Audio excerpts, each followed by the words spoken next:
Hello, I'm Attu Jamir and you're watching Hornbill TV's Prime at 9. Now headlines. Manipur today celebrated its Statehood Day Golden Jubilee. Prime Minister Narendra Modi congratulated the people of the state. Manipur deserves peace and freedom from bans and blockades.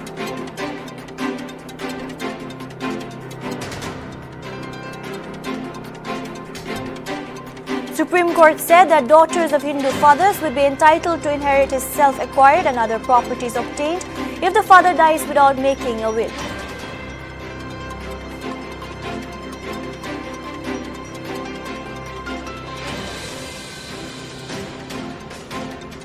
Second charge sheet has been filed in the Lakhimpur Kheri case. 7 farmers were arrested by the police during their investigations in this case.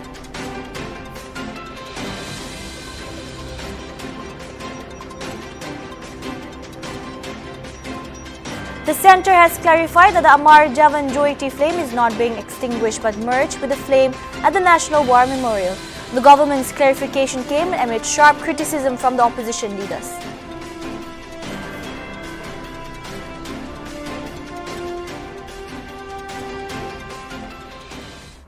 In a landmark decision, the Supreme Court on Thursday said daughters of Hindu fathers would be entitled to inherit his self-acquired and other properties obtained if the father dies without making a will. The judgment, which came on an appeal against the Madras High Court verdict, dealt with the property rights of Hindu women and widows under the Hindu Succession Act. The court's order is significant for Indian women in general and indigenous women in particular, such as Naga women, due to the fact that customary laws continue to be a point of contention. In this regard, we have Advocate Rupinsang Jamir and our senior news analyst El Nguli to give us the legal and economic perspectives of women's inheritance rights, especially in the context of Nagaland. So, hello? Hello. Okay. Hello. Hello, sir. Can you hear me? Yes, Okay. I can hear you. Thank you so much, both of you, for joining me today. Yes, thank you for inviting me to your show. All right, so moving on with this discussion, Sir Rupinsang, I would like to come to you first. So, since we're talking about property rights here, could you please tell us, more about the difference between inherited property rights and also acquired property rights? Because I think our viewers might also want to know the difference and get to know more about it, sir. Okay. Regarding the inherited property rights, it means the right to inherit, which naturally confers upon a person by birth, especially a member of the family. So here the inherited properties are usually those are ancestral properties, which pass on through generations by way of right to inherit, mostly through paternal lines, male lines. For this, I'll give you an example. All right, sir. If a particular clan in a village possesses a blood of land, that blood of land is generally inherited by the male members only, excluding the same clan, excluding the female members. That's the inherited properties. On the other hand, acquired properties are those properties which are earned or acquired by the owner himself or herself, by his own money or her efforts. So normally self-acquired property can be disposed of by the owner himself without taking the consent of other legal heirs, which is restricted in case of inherited ancestral properties. That's the difference. All right, sir. Also, moving on to the next question, the Supreme Court's order is mainly about inheritance rights of Hindu women's inheritance. What does India's inheritance right say about women from other religious communities as well? For other communities, the question is, the scope is very big, so I won't go into the details. Yes, sir. But for Christians and Muslims, mostly the succession is governed by the Indian Succession Act 1925. Okay, so that act doesn't bar women from inheriting properties. So even a widow is given the right to inherit properties. I'm not going into the details because it's very vast. So even a widow has got a right to inherit. Sir, so are we talking about acquired property rights here, or? So that's what I'm trying to say. Okay, sir. The context is very big. Okay. It varies from community to community. It varies from tribe to tribe. So I'm not going into those details now. All right, sir. What I'm trying to say is the Act gives the right to women to inherit properties, both ancestral as well as inherited as well as acquired properties. All right, there sir. is still scope. Right, sir. I would request you to stay online, sir. I'll talk to our senior analyst here, who will be joining us from our newsroom, sir. Okay, so Al, generally, how does the fact that women not being able to inherit property affect localized economy? Could you please give us some details on that? Yeah, Atu, thank you. Globally, about 41%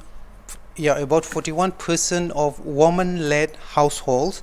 I'm not saying women in general, but woman-led families and household, they live in categories of below poverty line.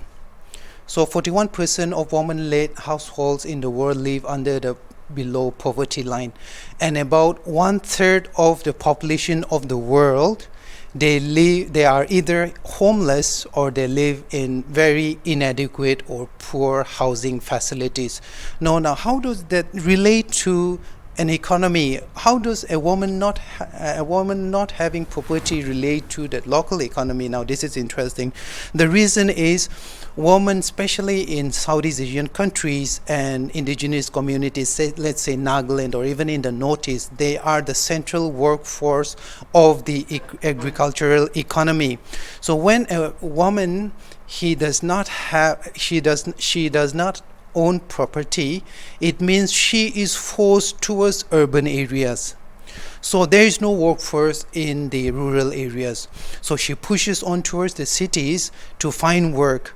And when you go to the cities, you don't start living in a palace and you start earning millions.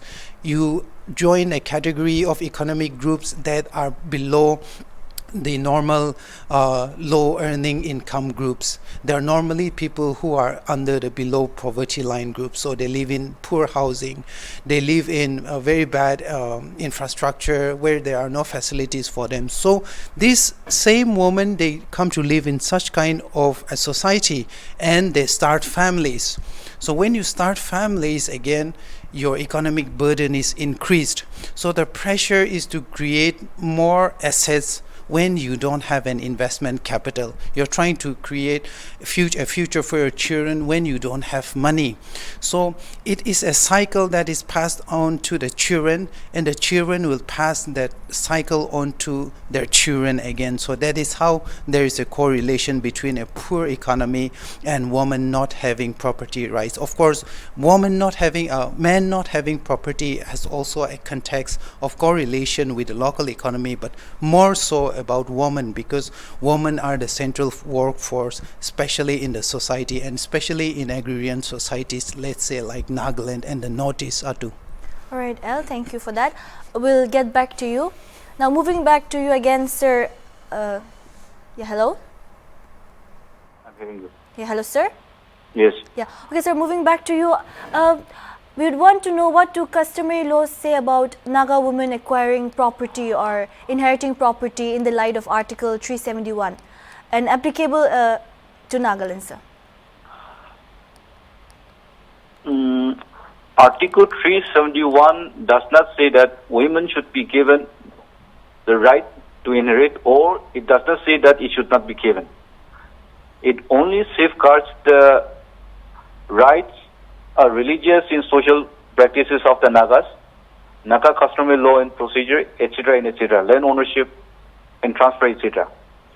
So, Article 371 gives us the liberty to use or apply our customs according to our wishes. So, it depends upon us. It doesn't forbid, it doesn't allow. Article 371. So, customary law, it depends upon us. So here, every tribe and every community has its own customs and traditions. We Nagas as a whole doesn't have a common customary law. Yes, sir. So it varies from tribe to tribe and community to community among the Nagas also. And one thing I wish to mention here is that even Naga women, in respect of movable properties, they have more rights to inherit compared to immovable properties like lands, houses, etc. So Naga customs also allow women to inherit properties. The only problem I see is they have less rights in inheriting properties compared to the male counterpart. Yes, sir. So we still have a right, but the rights are very less compared to men. Going into the details and in this context, so do women in Nagaland inherit property in the absence of male heirs? And because customary laws are enforced, do they face problems legally in inheriting such property? Yes, Naga women can inherit properties, but as you have asked, there are a lot of hindrances in inheriting such properties, especially immovable properties. See, the Naga custom and tradition is very deeply rooted in our past practices, where women were not given the full freedom to inherit properties, especially immovable properties. So even today, those practices are applied not only in the village areas, but even in rural areas. Those most of the people try to apply those laws, customary practices. I've come across some incidents where the father and mother, they acquired land and properties in Kohima and Dimapur. Yes, sir. But the father left without a legal male son, Yes. without a son. So the other legal heirs from the father's side, they took the property as their right. Such problems still we can face it. We are facing it. All right, sir. We're talking about rights here. So there are all these rights that protect women or that benefits us. Do you think all these rights are made aware? I mean, people in the forget about us or forget about people living in the urban areas. But do you think the people living in the rural areas are aware about all these rights that could benefit them, sir? That's a question to me. Yes, sir. Yes, sir. Say, even in the urban areas, we have a conflict of understanding as well as conflict of laws. There's a conflict of customary practices in conflict with modern laws. So still in urban areas, we are facing such problem. So in rural areas, the case is worse. Yes, sir. So if the rural people are also educated, if they are informed properly, it will greatly benefit the Naga society in general. Yes, sir. All right, sir. Thank you so much for joining us today. Yes. Thank you. Thank you. Now we'll move back to the newsroom to our senior analyst L. Okay, so L, as Sir has rightly pointed out about about the people in rural areas not being much aware of it. Could you also tell us how what can the government and also us as a society do to make people more aware about all these rights and laws? Yes, just as our guest has pointed out just recently about how there is so much conflict about customary laws and constitutional laws when it comes to inheriting property. And if an urban area could have so much problems, then imagine what could be the fate of those people living in the rural areas. I think the best weapon that we have right now is education.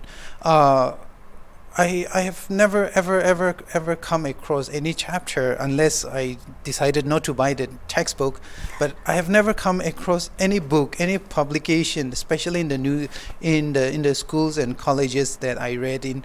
I don't think we have ever been taught about the trades and the customs of our communities and tribes, and especially when you talk about something as complex as inheritance, rights and properties. I think these are things that should have started at a school level. So being someone from the city, I don't know how all these inheritance rights and property inheritance rights work. So I can imagine that there will be a lot of problems in the rural areas. So I think the first tool that we have is education at the school and primary levels, the schools and the colleges. And then of course there is the role of the ganburas, for instance, or village council and community leaderships. I think they can engage the community in a very big way about teaching them what their rights are, what are allowed and what are not allowed. For instance, it could be about community building, it could be about inheriting properties, it could be about family laws. So I think it's not just the government but the schools and then the rural community leaderships.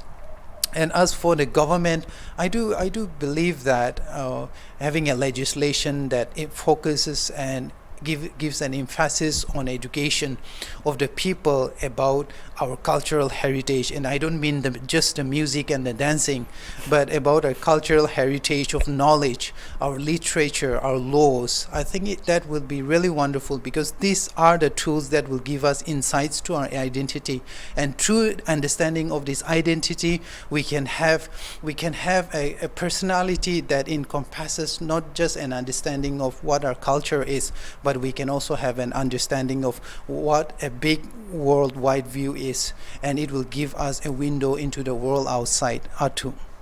Right, Al. Also moving on with the economic aspect of this matter, not having property can affect some men too, but what is the correlation to children being affected more if women do not inherit property? Could you please enlighten us on that as well? Yeah, I'd just like to cite data to contextualize the answer that I'm about to give to the question here. In the United States, about 65% of all custody battles are won by women, and 35% are won by men. So this is practically to say that 65% of all legal custody cases in the United States are all won by women, which means they take the children 65% of the time, and men, they take the children only about 35% of the time. Now, in India, out of 90 cases every year for custody of their children, it is the female parent that takes it all the time. In fact, out of 90 cases, Atu, I think you'll find this very interesting, only 2 cases every year goes to the male parent, that is the father. The father wins only about twice out of the 90 cases every year. So this suggests that the well-being of the woman means the well-being of the child. Right. So the correlation of a child's well-being is related directly to the resource capital, the resource foundation of the woman, of the mother. So the context of this data is that single mothers, especially single mothers who are divorced, and even single mothers who are not married, they are going to raise children. They are the sole bread earners of their family. They are the sole caretakers of their children's welfare. So if that woman has no property, acquired or inherited property. It means that she has no resources that will ensure well-being of her children. So actually there is data that shows that women who have inheritance rights, who have inherited property and have inheritance assets, they are more likely to give good education to their children, which means they are investing in a little better future than children who don't have mothers, who have no assets, especially inherited property.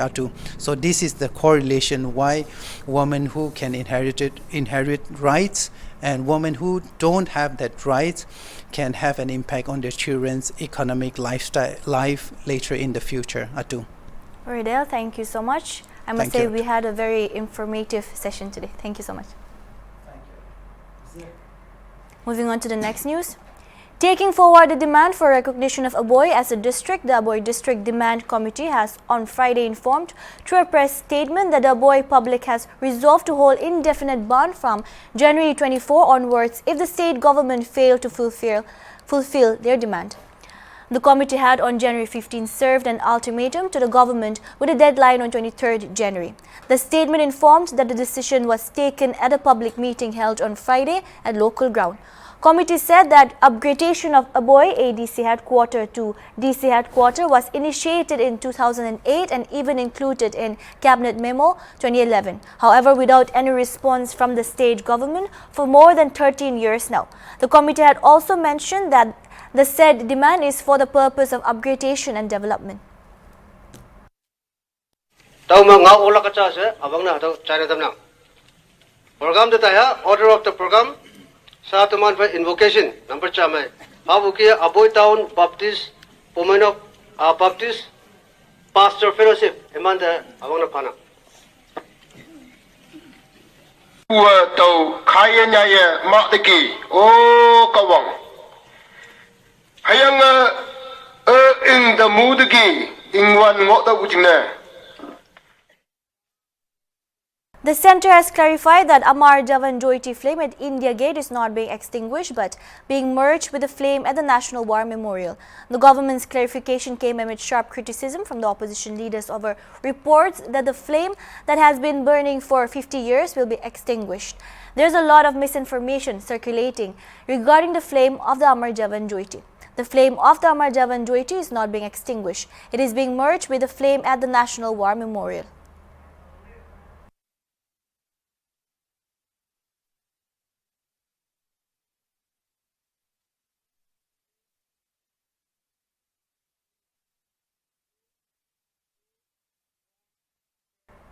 A second charge sheet has been filed in the Lakhimpur Kheri case where an SUV allegedly drove by the son of a union minister plowed into a crowd of protesters last year, while the first charge sheet named Ashish Mishra, son of Union Minister Ajay Mishra, over 4 farmers and a journalist who got run over. The second one involves the violence that followed, in which 2 PJP workers and the driver of the SUV were beaten to death. 7 farmers were arrested by the police during their investigations in this case, but it is not clear yet if all of them have been charged with murder. The second police case was filed after a complaint by one Sumit Jaiswal, a local PJP worker, against unnamed farmers, accusing them of instigating the violence. In cell phone videos that were widely circulated, Sumit Jaiswal was seen running from one of the SUVs that hit the farmers.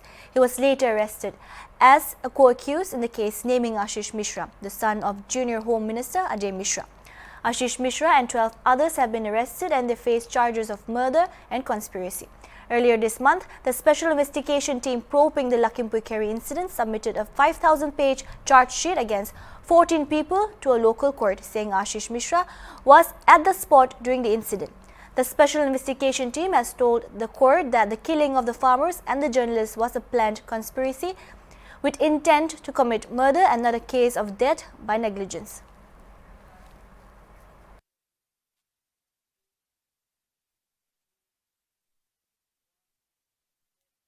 Affordable health tech solutions could potentially address the unmet needs of about 65% of populations which is deprived of adequate primary health care. Innovations that can work in low-resource settings at health centers in rural and semi-urban locations across the nations are potential game changers. One such innovation known as Q-Track, which is operated through a mobile and web-based application developed by Cure.ai with support from India Health Fund, was launched on January 18 at Mon District Hospital through the initiative of Mon District Administration. Q-Track is an end-to-end patient management software that includes a chest X-ray interpretation artificial intelligence tool named QXR. QXR is trained on one of the largest training data sets and can identify 30 abnormalities. It can detect findings suggestive of tuberculosis and aids several TB screening programs across the world. In a facility where radiologists are not available, the Q-Track platform augments or helps doctors in screening and interpretation of X-ray findings to diagnose TB cases in sputum and CP and AAT negative patients but have signs and symptoms of TB.